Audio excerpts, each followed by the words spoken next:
Robert Kyagulanyi Ssentamu nga yakwatidde ekibiina kya Nuupu Bendera okuvuganya kifo ky'omukulembeze w'eggwanga.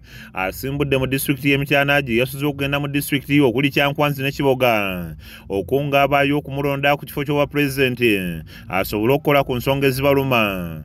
Ono ng'ali wamu ne mukyala we Baby Itungo Kyagulanyi kw'ossa n'abawagizi be okunoonya akalulu bakutandikidde entwetwe mu disitulikiti y'e Kyankwanzi era ng'eno Kyagulanyi gy'asinzidde n'akuutira abalonzi okumulonda ku bwapulezidenti ng'agamba nti yasaanidde okulembera eggwanga lino kuba asobolera ddala okukola ku nsonga eziruma bannansi. Naye ate mbadde manye busoga babonaabona naye bannanga ab'e Buganda mubonaabona.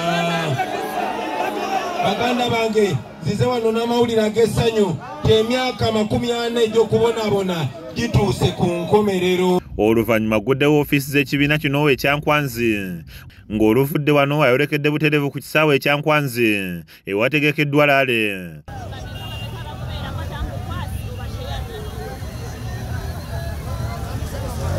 Eno abakulembeze abaweereddwa kaadi mu Kyankwanzi boogedde bye bibasoomooza omuli ekibbataka wamu n'ebirala era ne basaba Kyagulanyi nti bw'aba atuuse mu ntebe abayamba okubigonjoola. Tulinamu okwesosola, tulinamu olububuuto olw'abantu abalina ennyindo eringa eyo. Nandisabye bona abavaawo obagambe ekigambo nanya mu lulimi lwo lwe bategeera.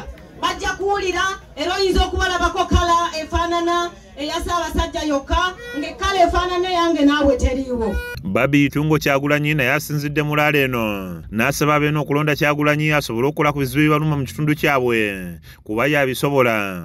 Twalina 40% abantu abataalonda mu Kyankwanzi. Omanyi mu regisita babaamu naye 4 ku 100 tebaalonda kalulu kawedde.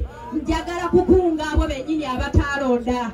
Ku luno tulina protest vote tugamba nti kanoonye kalonde kakuume bwe bakabokole ki. Ye Kyagulanyi asiimye abantu bonna abamulonda mu kisanja ekiwedde wadde nga tebyatambula bulungi bw'atyo n'abasaba era bamwesige bamulonda omulundi guno nga wakola ku nsonga naddala ez'ettaka ebyobulamu n'ensonga endala nnyingi. Oluvannyuma yeeyongeddeyo mu disitulikiti y'e Kiboga gy'asanze abawagizi be nga bamulindiridde era ng'ono asoose kubakubamu muziki.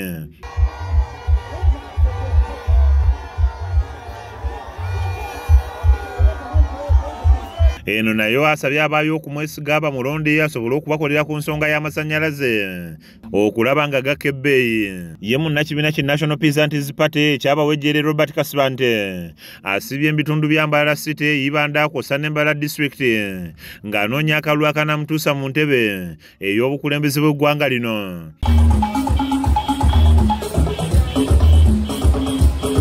Ono asannyalaza ebyentambula mu bifo eby'enjawulo gy'azze ayita ng'atuuse okuva mu mmotoka n'atambuza ebigere nga bw'awuubira ku bawagizi be wakati mu kusaakaanya.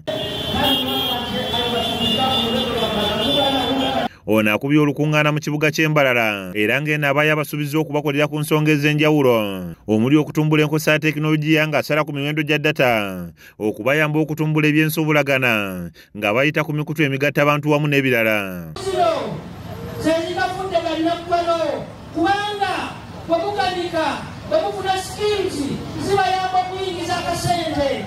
Kasibante era yeeyongeddeyo ku paaki ya bbaasi ng'eno abaayo abasuubiza okubalongoosereza ekifo kino okulaba nga kituukana n'omutindo wamu n'okutumbula ebyenjigiriza ng'alinnyisa emisaala gy'abasomesa ssaako n'okukyusa embeera y'ebyokwerinda ng'abongeza emisaala. Batujooga ne batukolera njagala kubataasa abatayina mirimu mbawekka sente mutandika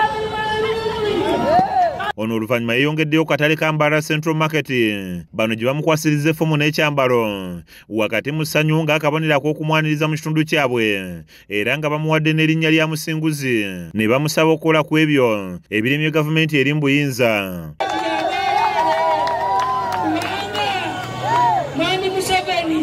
Ono oluvannyuma wezenga bw'atagenda kubaswaza nga bwe banaaba mulonze wakusooka kubalongooseza katale kaabwe wamu n'okutereeza embeera mwe bakolera n'ebirala bingi nga bw'alambulula. Kyasankubbe Nadia kusakidde emboozi eno ku lwa KSTV Agaleero.